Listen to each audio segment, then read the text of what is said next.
Viewers, the Trump administration is all set to return to the United States, and the focus has now shifted to what next. Will Trump's return mark a dramatic policy shift when it comes to the two big wars? How will Trump's approach towards China be? And what does his victory mean for India in terms of trade, energy needs and immigration? We'll try and break this down for you over the next few minutes. Now, the first concern that has been expressed of Trump entering the White House now has been what will happen as far as the Russia-Ukraine war is concerned. The worry in Ukraine as the war is at a critical stage. There's also the aspect of Ukraine seeing a reduction possibly in US armed support, a big question indeed. And last, of course, is the fears that Trump could withdraw from NATO, a stance that has been expressed in the past as well. Let's move on to the next big aspect, which is the Israel-Palestine war. Trump's return could bolster Israel-US ties further. However, there are questions about whether Trump will attempt to restrain Israeli response militarily speaking. And also the equation, the personal equation between Trump and Netanyahu, is it on the same level of Biden and Netanyahu, is a big question indeed when it comes to this particular aspect. Also, as far as the Israel-Iran tension is concerned, Iran fears more Israeli strikes and Western sanctions. In the past, we have seen how Israel has talked about attacking Iran. Whether there will be nuclear sites attacked or not is a big question indeed. But in the past, Trump has exited the Iran nuclear deal, and that is something that is under the spotlight in terms of what is the position that is taken by Donald Trump at this point of time. Let's move on to China, where Trump's stance on China is expected to remain assertive. There's also, of course, the aspect of China and US could reduce dependence on Chinese manufacturing. And lastly, of course, China +1 strategy could receive a fillip under Trump. The last point that we're talking about is, of course, India. And this is, of course, last but not the least indeed. India's trade surplus may attract scrutiny from the United States. US may push India to reduce trade barriers and cut tariffs that India imposes. Will there be further curbs on H-1B visas and immigration is a concern that has been expressed here in India. But there's some breaking news coming in at this point of time. Kamala Harris is expected to call Donald Trump and concede later today. Kamala Harris to deliver the concession speech around 6 p.m. local time, which is, of course, 4:30 a.m. India time. Let's go across to Jessica Stone, who's joining us live from the Capitol Hill on this. Jessica, great to have you on the show this evening here in India, morning there, of course, in the United States. But when is this call expected to happen when Kamala Harris concedes to Donald Trump? And of course, from the exit polls, were there any signs at all of the kind of result and the kind of surprises that we've seen, especially in the swing states? So a couple of responses there, because you've got a couple of questions. First off, Kamala Harris is expected to make an announcement at 4 p.m. local time. So that's in about 4 hours. And we know that Howard University is just now opening to reporters and they all have to gather there. So I would expect that concession call to take place, if it takes place, sometime between now and that 4 p.m. local time announcement by the Harris campaign. In terms of the exit polls and what we've learned from the exit polls, I think there's some really important trends to point out. Number one, we saw Latino men vote for Trump in historic numbers. We saw more Black men vote for Trump, and we saw more white, non-college educated men and even young men in that age and demographic vote for Trump. We saw a really large number of his voters come from non-college educated homes, both men and women. And on the exit polls, in terms of the two issues that brought them out to vote, the economy and immigration, two of the hardest hitting issues that he kept pounding and pounding away. There were some analysts, of course, who thought that Kamala Harris would get more support from women because of the reproductive rights issues, even though that has been sent back down to the states. What we saw there was a strategic decision by many of these voters to take it back to the states. There were so many referenda they could vote on, restoring abortion rights in their individual states. Many of those passed, but the candidate at the top that stood for abortion rights did not ultimately clinch the nomination, or I should say the election. Right. Jessica, if I can throw in one more question in terms of policies of Trump, what do you think his priorities are going to be, judging from what he has stated during the course of his campaign? I think it's those two items, the economy and immigration. I think on day one, we're going to see him roll out those tariffs on Chinese goods, on European goods, and he's going to start working on those negotiations with foreign partners with respect to conflicts in Gaza and in Ukraine. And I think on immigration, we're going to see something like a wall, and we're also going to see an effort to massively deport many of those who are here on a catch and release program or at least at re-implementation of return to Mexico, which was the policy by which asylum seekers would stay in Mexico while they awaited their court hearings. They were not released in the United States. A lot of his campaign rhetoric and time was focused on some criminal incidents that happened by those people who were released inside this country. Not a huge number, but it was enough. And he was focused on the danger that those people posed. You remember that rhetoric about people coming out of prisons and into the United States over, Right. quote, an open border. That is the nature of his rhetoric. And I think it will be also the nature of what he starts to work on when he gets into office on January 20th.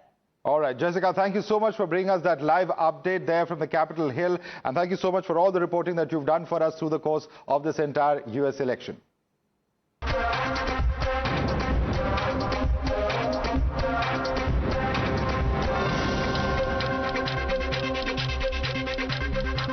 Joining us now is former National Security Advisor to the United States President, of course, and now President-elect Donald Trump. Thank you so much, Mr. John Bolton, for joining us on the show this evening. Let me start, sir, by asking you in terms of the results coming in now. They're far more comprehensive than one would have thought earlier. What's your take on how they finally turned out? Well, it's a solid victory for Trump, despite polling that showed it be very close. I think it was a solid victory for Republicans. Apparently, we will take control of the Senate. The majority in the House of Representatives not yet clear, but I think we're in decent shape there.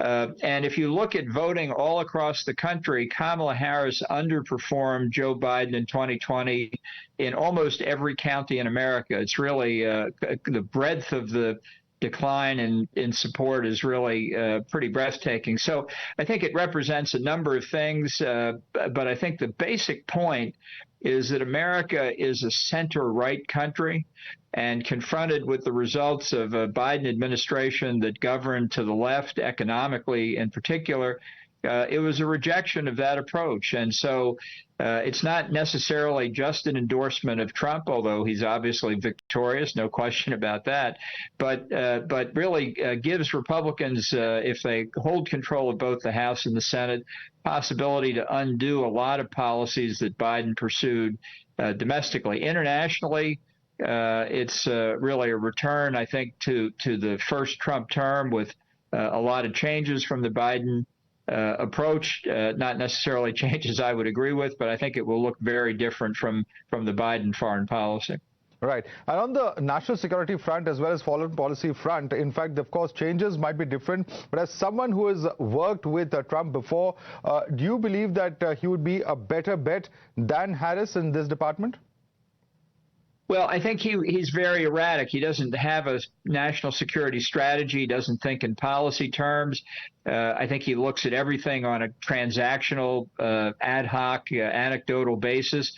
I think what he would like to do more than anything else in the near term is reimpose tariffs across the board, 10% on all imports, which risks crashing the global economy. I think certainly in his conversations in his first term with Prime Minister Modi, trade was always a big issue, and that's something that has obsessed him for a long time. I hope it's not as bad as he's been projecting, because I think economies all over the world, including America's, could suffer from it.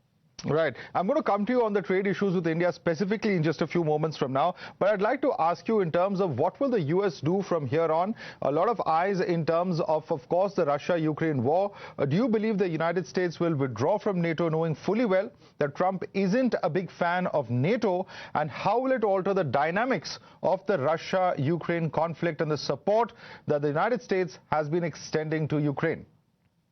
I think it's a very serious possibility that Trump will withdraw from NATO. He wanted to do it. He almost did it in 2018.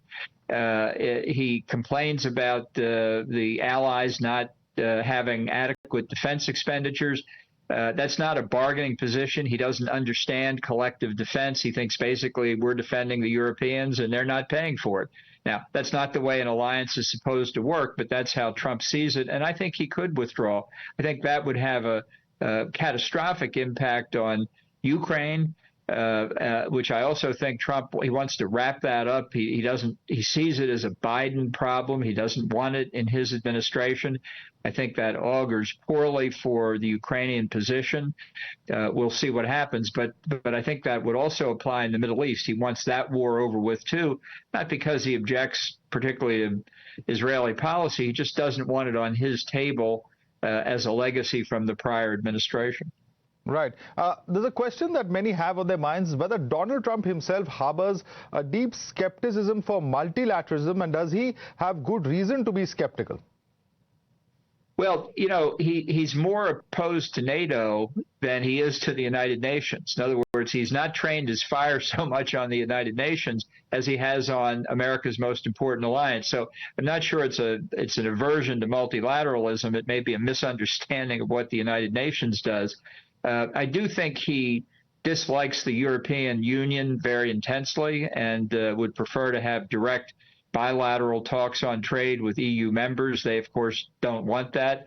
But I think it's a reflection of his view that he likes speaking to his counterparts. He thinks, and has said openly, that he thinks he has good relations with a foreign leader, then the U.S. has good relations with that country. Now, personal relations are always important, but they're not everything in intergovernmental relations, that's for sure.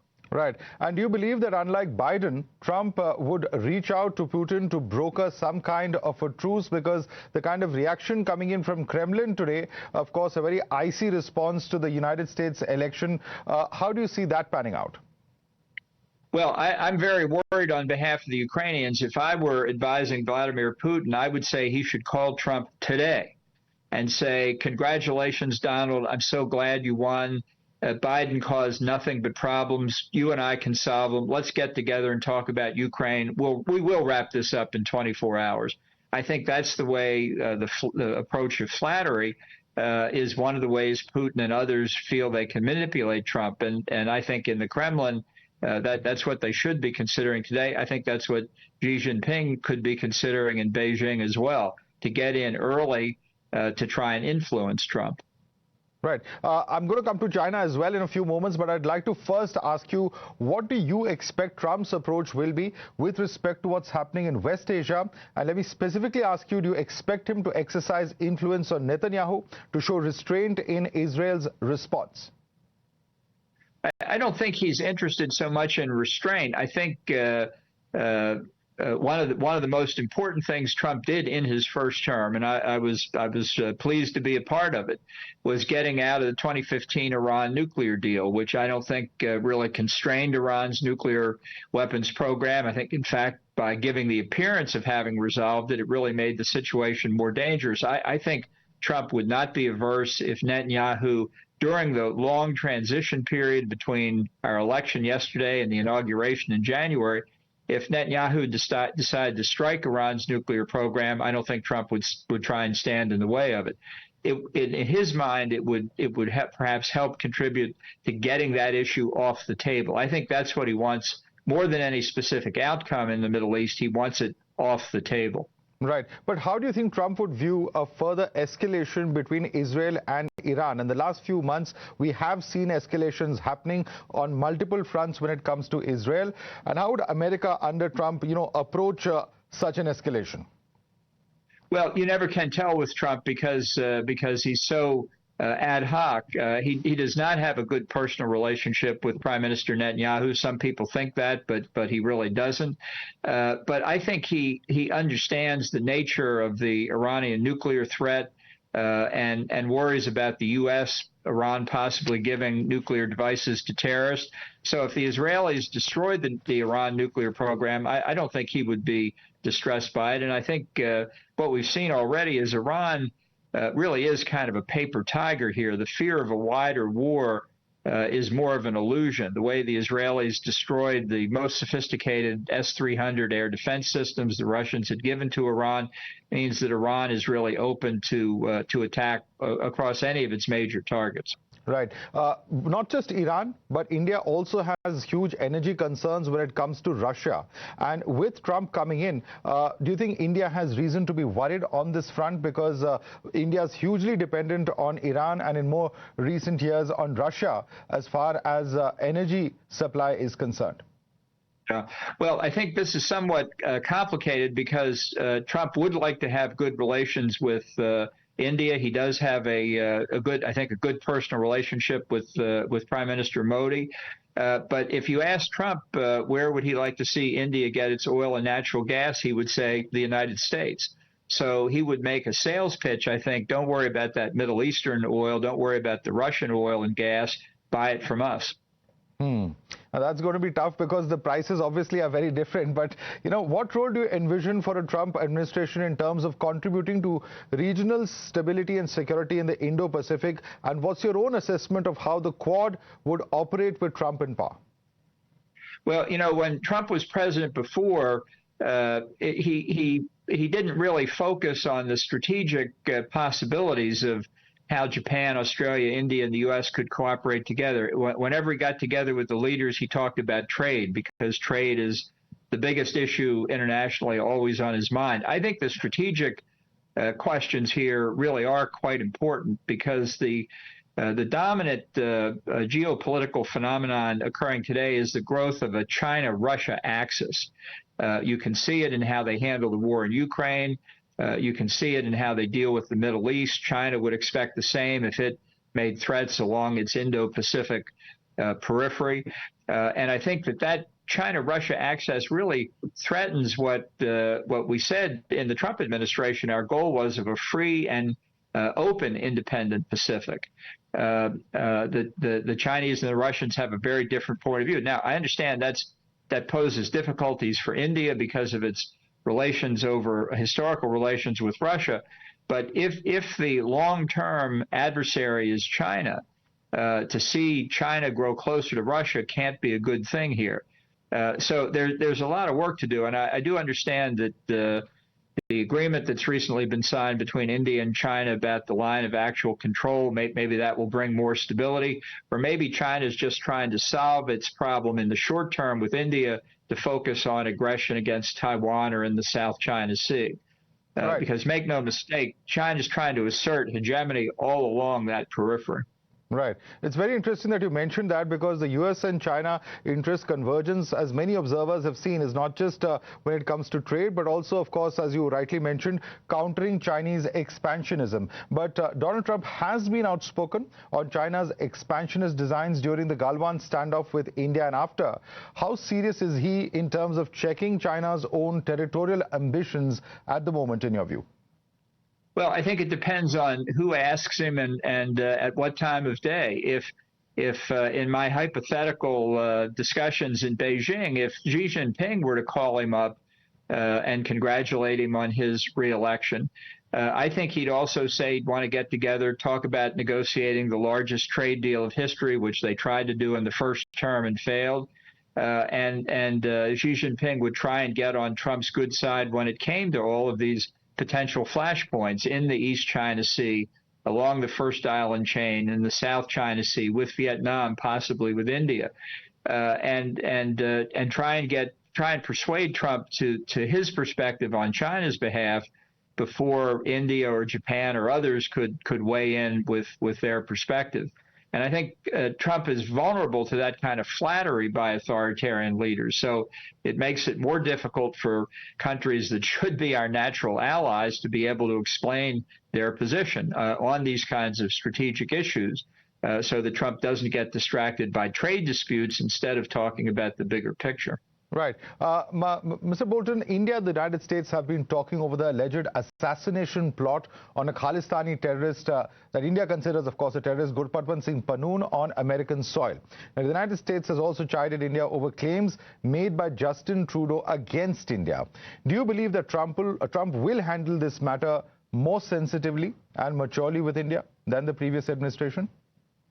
Well, I think given his actions in the first term, where the Justice Department was involved in controversial investigations or prosecutions inviting foreign countries. I think Trump is more likely to become involved in it, and I don't know what his view would be, but it is right to say the president is not only the in charge of foreign policy, but he is the chief law enforcement officer of the United States as well. And when there's a potential conflict between an international priority and a law enforcement priority, ultimately it's the president who has to make the call. So I find it hard to predict. My guess is he doesn't know much about this issue, but I'm sure it would be brought to his attention fairly quickly. And because I do think he would rightly see prioritizing U.S.-India bilateral relations. He would have to address that for reasons that you fully understand. He'd have to address it